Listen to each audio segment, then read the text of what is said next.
Share ಮಾರ್ಕೆಟಲ್ಲಿ ಯಾವುದೇ share ತೊಗೊಳ್ಳಿ, ಯಾವುದೇ ಟ್ರೇಡಿಂಗ್ ಮಾಡಿ, ಏನೇ ಮಾಡಿ, ನೀವು ಮಾಡಿದ್ದು ತಪ್ಪು ಅಂತ ಗೊತ್ತಾಗಿದ ತಕ್ಷಣ ದಯವಿಟ್ಟು ಎಕ್ಸಿಟ್ ಆಗಬೇಡಿ. ಇಷ್ಟೆಷ್ಟು ದೊಡ್ಡ ದೊಡ್ಡ ಲಾಸ್ನ ತೊಗೊಳಕ್ಕೆ ಹೋಗಬೇಡಿ.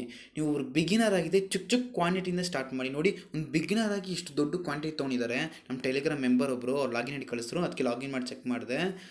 ನೋಡಿ ಗಾಯ್ಸ್, 60 ರೂಪಾಯಿಗೆ ಇಸ್ಕೊಂಡಿರೋದು. ನೋಡಿ, 60 ರೂಪಾಯಿಗೆ ಇಸ್ಕೊಂಡಿದ್ದು 10 ರೂಪಾಯಿಗೆ ಬಂದಕ್ಕೂ ಎಕ್ಸಿಟ್ ಮಾಡ್ತಾರೆ ಇದ್ದಾರೆ.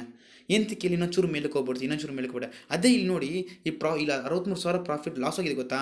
ಅದೇ ಇಲ್ಲಿ 10 ರೂಪಾಯಿ ಪ್ರಾಫಿಟ್ ಆದ್ರೂ ಎಕ್ಸಿಟ್ ಮಾಡ್ಬಿಡ್ತಾರೆ. 10 ರೂಪಾಯಿ ಪ್ರಾಫಿಟ್ ಆಯ್ತು ಎಕ್ಸಿಟ್ ಮಾಡ್ಬಿಡ್ತಾರೆ. ಅದೇ ಲಾಸ್ ಆದರೆ ವೈಟ್ ಮಾಡ್ತಾನೆ, ನಾ ಮೇಲಕ್ಕೆ ಬಂದ್ಬಿಡ್ತೀನಿ, ನಾ ಮೇಲಕ್ಕೆ ಬರ್ತೆ. ನೀವು ತಪ್ಪಂತ ಗೊತ್ತಾಯ್ತಾ, ಎಕ್ಸಿಟ್ ಆಗಿ ಫಸ್ಟು. ನೋಡಿ, ನಿಮ್ಗೋಸ್ಕರ ನಾನು ಟೆಲಿಗ್ರಾಮಲ್ಲಿ ಕ್ಲೀನಾಗಿ ನಾನು ಅಪ್ಡೇಟ್ ಕೊಟ್ಟು ನೋಡಿ. ಫಸ್ಟೇನು ಚಾಟ್ ಪ್ಯಾಟರ್ನ್ಸ್ ಅಂತೆ, ಆಮೇಲೆ ಕ್ಯಾನಲ್ಸ್ಟಿಕ್ ಹಿಂಗೆ ವರ್ಕ್ ಆಗುತ್ತೆ ಅಂತ ಪ್ರತಿಯೊಂದು ನಿಮ್ಗೆ ತಿಳಿಸ್ಕೊಟ್ಟು, ಆಮೇಲೆ ಲೈಕ್ ಸ್ವಲ್ಪ ಇಂಪಾರ್ಟೆನ್ಸ್ ಲೆವೆಲ್ಸ್ ಕೊಟ್ಟು ನಿಮಗೆಲ್ಲ ಹೇಳ್ಕೊಟ್ಟು ಗ್ರೂಪಲ್ಲಿ ಇಲ್ಲಿ ಯೂಟ್ಯೂಬಲ್ಲಿ ಹೇಳ್ಕೊಡ್ತೀನಿ. ಈ ವಿಡಿಯೋಗೆ